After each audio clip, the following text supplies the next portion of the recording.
So our topic for today is, why do I get up at 4 a.m. in the morning? And why have I been doing this every morning pretty much since 2000, that would be 2013, 2014 in that scenario. So I've been getting up at 4 a.m., 4:30 the majority of days, but definitely since I think it was around 2014. So my second year of college, actually 2013. Been getting up in the vicinity of between 4 and 6 a.m., predominantly by 5 a.m. most mornings. Saturday and Sundays, typically those I'm getting up at 5, sometimes if it's a later night, 6, but the majority of times getting up around here. So the topic of today is, why have I been getting up at 4 a.m. and kind of what are those top reasons and why do I recommend it? So I'm gonna let you guys know why this worked for me and why it's something that I keep as a principle within my life. So we're going to be diving into this. So I got 10 reasons why this has been a game changer for me and why it's something that I continue to do. So we're going to share the screen.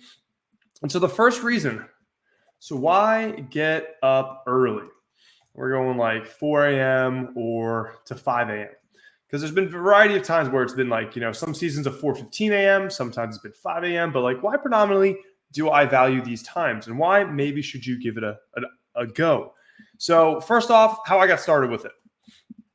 So the reason that I started getting up early, the reason why this ended up working for me, and probably we're going to go with the first reason we'll tackle here.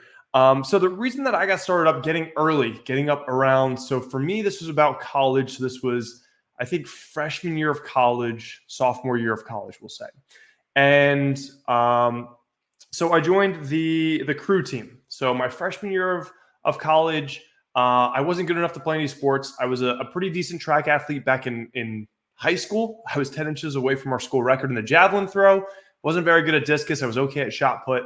But that's what I thought I would be doing in college. Wasn't good enough to make it, and I wanted to walk onto the team at Rutgers. The coach never emailed me back, pretty much. So that didn't end up working out. And I also, probably there was more controllables that I could have shown up and found that coach and just showed up at practice or something, but it didn't work out. So I was actually, because I was a tall guy, into lifting for some time. So at student orientation or so, I was scouted out by some members of the crew team. And the members of the crew team, usually they're looking at 6 foot plus people, ideally, relatively strong. And then they would just kind of scoop you and try to get you in the crew team. Crew is pretty much rowing. So you have these long boats. It's got a moving slide, which is your seat. So you're kind of doing a squat, and then you're also pulling and doing a row at the same time. And you do boat races. So I did that for a semester, and our practices, I believe, were at 6 a.m. on the water, and I was a campus or two away. So this made me start waking up at 5 a.m. And because of this experience, eventually it just became kind of routine for me. And then later on, I ended up quitting the crew team because I had a lower back injury, and just the ROI on it, I didn't really very much enjoy it and want to get to a very, very high level. My lower back was already acting up. So I had this kind of experience where it opened the door for this. And it was kind of, something that I started doing because it was kind of a must. I couldn't skip practice all the time if I was on this team. And so that's kind of what started it all. And so the first thing for here is, why did I continue doing this once I left the crew team? What was the benefit of continuing this early morning routine, even though I didn't have this mandatory practice anymore where I had to show up early? And so the first thing that really sold me on starting this was 9 to 12. So we're going to do 9 p.m. to 12 a.m. versus 5 a.m. to 8 a.m. So this was something when I got into pharmacy school. So this may have actually been later on, but I had to ask myself, I was like, okay, so when am I more productive? When do I get more things done? Is that going to be between the hours of me staying up late, 9 p.m. to 12 a.m., in those 3 hours, am I more productive than if I were to wake up early at 5 a.m. and take action in those hours, those 3 hours? Which 3 hours can I get more done? And for me, I reflected on what I was doing at that nighttime. 9 to midnight, I would just be scrolling on social media. I wasn't doing anything really productive. Wasn't even often a time when I was studying a lot, but I was also, unless there was an exam, but I just found that I wasn't getting as much, productive things, moving my life forward in and doing the things I wanted to do. It was kind of like stuff that I was, looking back, I was like, I'm not so happy I spent 3 hours doing, scrolling Facebook or scrolling Instagram. I wanted to use that 3 hours to something more productive.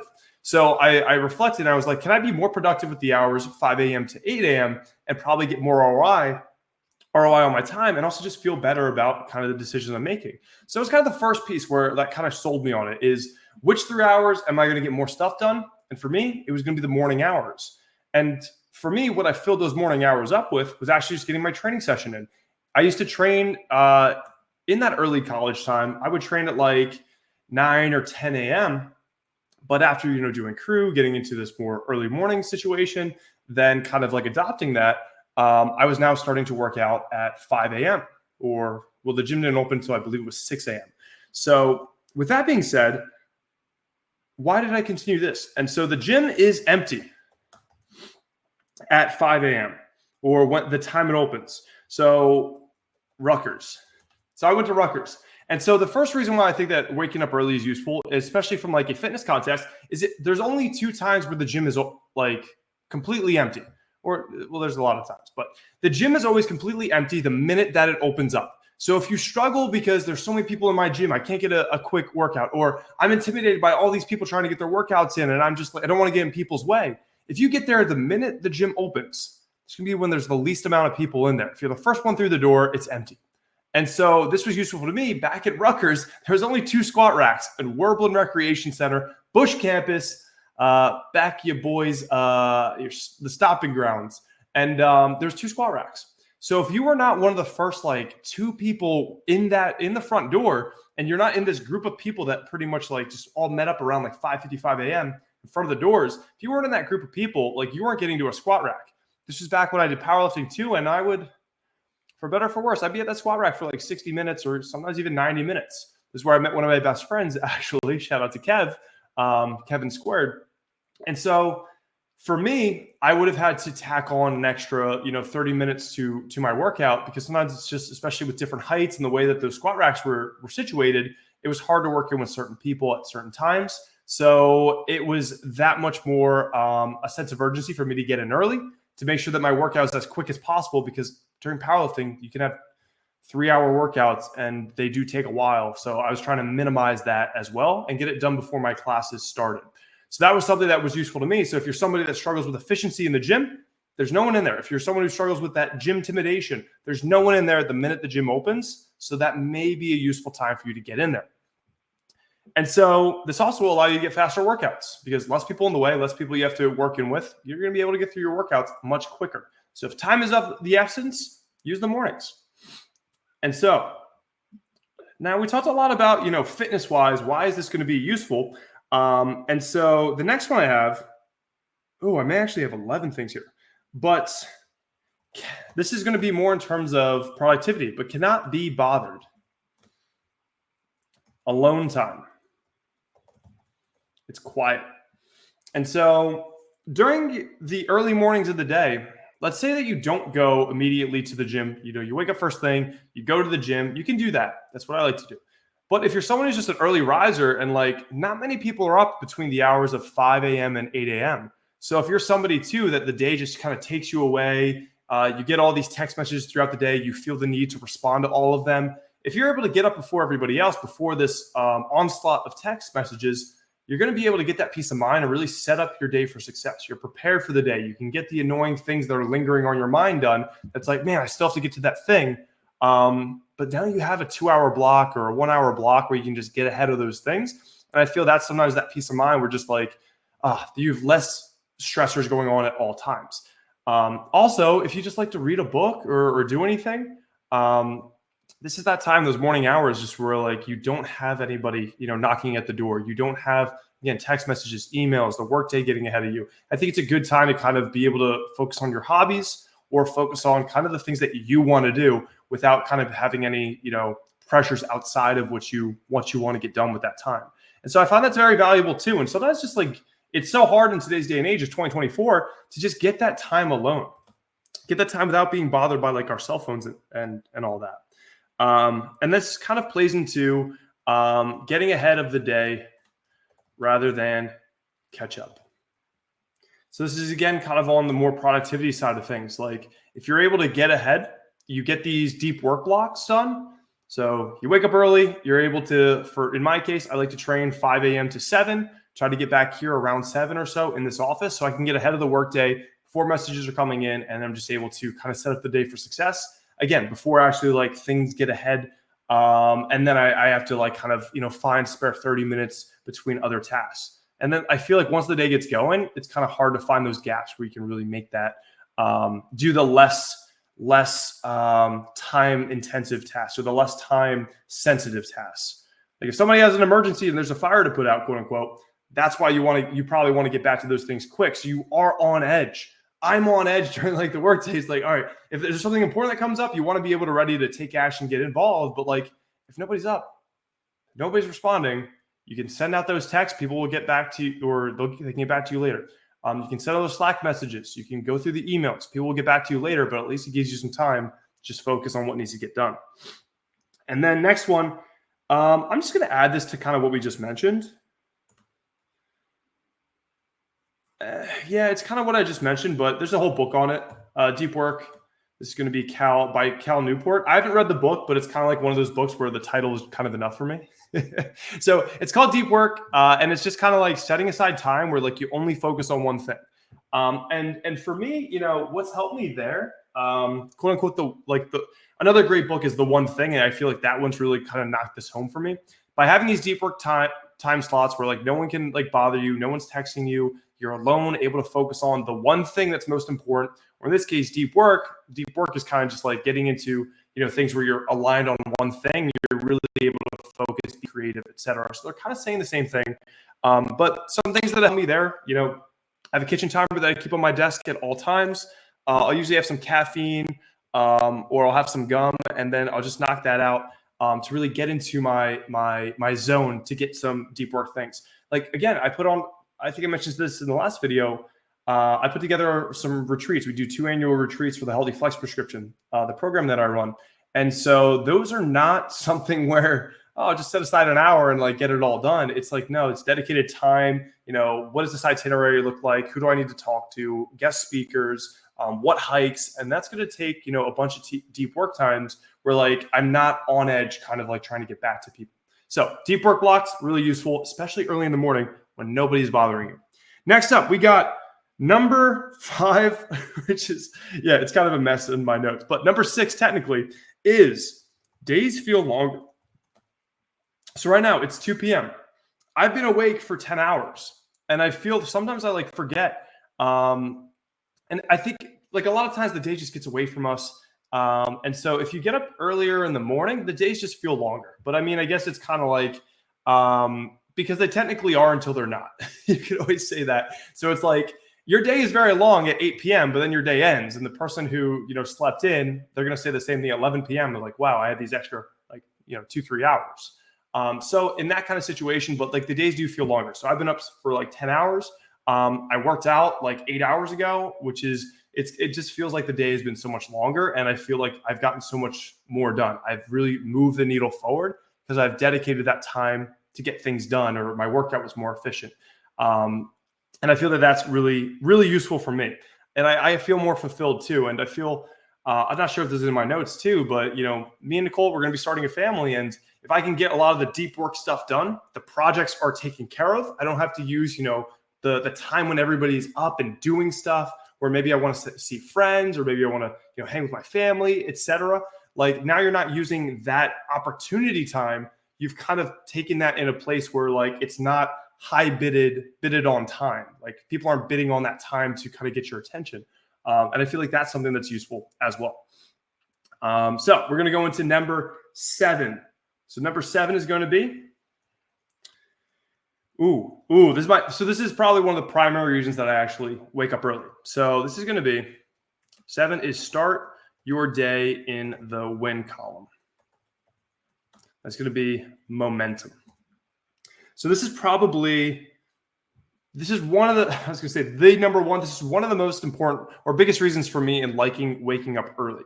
And I'm not sure if it's specific to training, if it's specific to just getting a win in the win column. But I remember it may have been Jocko Willink, but I remember somebody gave one of those, I think it was a commencement speeches, and he said, every day you wake up in the morning, it was a military guy. He said, every day you wake in the morning, make your bed, because that's your first win in the win column for the day. And that sets you up for success and it gives you momentum. And for me, I'm not someone who makes my bed every morning. full transparency there. But what helps me, and I kind of think I get the same value in terms of getting up early and then getting my workout done. If it's 7:30 a.m. and I've already gotten a workout done, the day in my fitness kind of, side, in my fitness brain is a success. I already have a win in the win column. Now, when I show up to things like this, I'm like, okay, I'm speaking with integrity because I did something that's difficult. Or in terms of fitness, I'm like, okay, I did the thing that I talk about a lot. So you can go into imposter syndrome and all that stuff as well. But I feel like there's just the momentum of it as well. Maybe it's not always domain specific, but doing something hard early in the morning. Let's say that you're writing a book. If you wrote 10 pages at like 6 a.m. and then you actually get into your day job at 9 a.m., you may show up a little bit differently because you're like, oh, I already got a win in the win column from doing the other thing. And then I feel you show up differently during that workday, in that day job or those meetings, et cetera, because you just get that boost of confidence. So that I think is probably my biggest takeaways. I think it's exercise specific. So maybe you're a runner, get up early, run before work. But I feel there's a lot of value there in just getting the blood pumping, doing something difficult early in the morning that gives you downstream good days. Or it just puts you in a mindset where you're ready to take on other challenges for the day. Number 8, your day isn't ruined if you wake up late. Your day is not ruined if you wake up late. Let's say that you work at, let's say work starts at 9 a.m. You typically wake up at like 8:30 and you roll into your work from home situation. Or let's say you got a 30-minute commute, but you usually arrive at work at like 8:50 or something. You roll up as time starts. If you sleep in, you may be not so happy about it. You may be late for work. Maybe that's not going to be a good thing, et cetera, et cetera. In the case that if you wake up early, you're kind of waking up at your own kind of personal discipline, your own personal rules. Yes, it is kind of a detriment. It's like, dang, I didn't win the game that I set, but still at least you're not, going to let your boss down, your manager down, your friends down in terms of there's other things scheduled. So I feel like you're also playing from a place of safety where, you have a place of success. If I wake up, let's say 5 a.m., but also like, as long as I'm up by 8:30 or 9, like I'm not going to miss the workday. So I may lose the battle of the time I want to wake up, but I'm not going to lose the war of showing up to work. And you can always, I'm not a fan of kicking the can down the street and making it a problem for later. But when it comes to your workout, you can always do it later. You can always do it after work. You can always do it at 8 p.m. And if it need be, you can. Just like I'm a big fan of in terms of a week context, plan your workouts. If you have 4 workouts, do Monday, Tuesday, Wednesday, Thursday, because something is going to come up. There's going to be a curveball where Tuesday you can't train. Now you just move it all one day back. But you're playing from a place of safety because you have 3 opportunities to push your workouts back. Same thing here is if you shoot to get up early and you end up sleeping in a little bit, then you're always going to be more prepared. Like, okay, I still woke up by 8, got to work, did the work thing. Let me just get a quick, hour-long arm session down at like 5 p.m. when it's a party at the gym. Hey, different strokes for different folks. Some people like the party that's going down at 5 p.m. at Planet Fitness. So start your day. Your day isn't ruined if you wake up late. Number 9 is you can relax at night. You got a lot done. You got a lot done because you were more focused. So you can relax at night. And so this one is another one that's big for me. I mean, these are the 9 or 10 reasons that I do this personally. So this one's big for me because when it comes to relaxing at night, it's kind of the place of momentum as well. It's my day is already a success. I got my workout done. I got some deep work done. The workday was completed. Now it's 5 p.m. and I can relax. In other circumstances, again, float your boat, whatever floats your boat. If you want to, work out at 5 p.m., you get up in the morning, you do your work, and it's kind of like, I still got to train. And sometimes, as we said, the working from a place of safety where you do have these kickbacks, you can, if need be, you can kick the can down the road, but we ultimately don't always want to do that. But even in the case of, this, you can relax at night. So if your workout's planned for 5 p.m., you can only kick that back to 8 p.m. And then there's more of a likelihood that you may kick that back, another day. I'm tired after work. Oh, I already relaxed. I started watching Netflix. Okay, we'll do it tomorrow. Same thing happens. But if you make it a plan to get it in the morning, then there's more opportunities to kick it down during the day. And so you have more opportunities for success. So that's in my opinion there. But with this one being said as well, relaxing at night is like you already got the things done. And typically you get more done because you have less distractions. When you're working under less distractions or you're training with less distractions, less people in the gym, you tend to get more done because you're not distracted and you end up having more time left over to then double into what you want to get done or to spend time with your friends, your family, or actually to get that recovery from being productive, which is also valuable. Play some Jenga or whatever you like to do. Next up, we got number 10. And this one is kind of within what we just talked about as far as getting stuff done at the end of the day. Working out after work is a special kind of mental perseverance.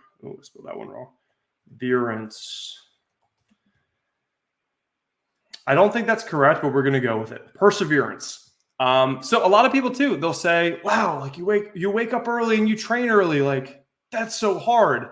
I think it's super hard to train after an entire workday when you're mentally spent. You get into the gym at 5 p.m. You got to go through all the people with broccoli head haircuts and these 15-year-olds deadlifting like 7 plates right now. And then you got to do your own training. I think that is a lot of mental hula hoops to jump through to get an effective training session in. So it's all relative. So with this one being said too is I think because I've been in a position back when I was doing rotations in pharmacy school where I did train after work. There's a time where I would do my full workout before my rotation work. So that'd be like 5 a.m., 6 a.m. I would finish that up. I would go to my full rotation situation. It was like community pharmacy, like ShopRite or something. I would do that work day for 8 hours. And then I would go back to the gym and I would do my squat everyday program. It was just some stuff I was trying. I'm all for trying stuff. And I just remember it took some extra kind of mental, kick to get back into the gym or just to get into the gym after work. So I'm like, man, that was a long day, pretty done with it.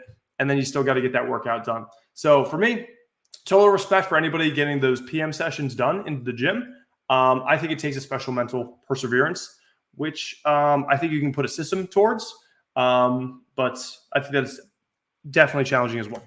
So I actually wrote my list wrong. So we have 11 reasons of why I recommend and why it's worth for me getting up early. So number 11 is going to be nothing gets in the way of a good morning.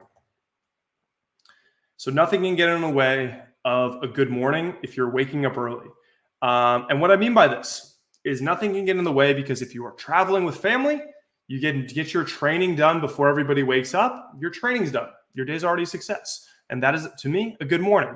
If you're big on like pushing your hobbies forward and you're traveling, like you can get that deep work done, you can get that hobby moved forward, you can read that book, and boom, like then everybody else wakes up. If you're with family, if you're traveling, you can train, you can do your hobbies. So if you just have that skill or that mental gear or that you establish this gear where you can wake up early and get stuff done, I think there's a lot of value for it because in all situations, especially if you're on like a big work trip, or a seminar thing, I think I have a couple coming up. I'm still able to get up early, get my workout done, and show up, more ready to take on the day. Or I can get more done around those seminar type kind of things. So these are 11 reasons why waking up early in the morning has been helpful for me and something that I'm going to continue doing at least this year, but maybe potentially decades to come. So hope this one was helpful for you guys. Let me know if you're going to give it a go.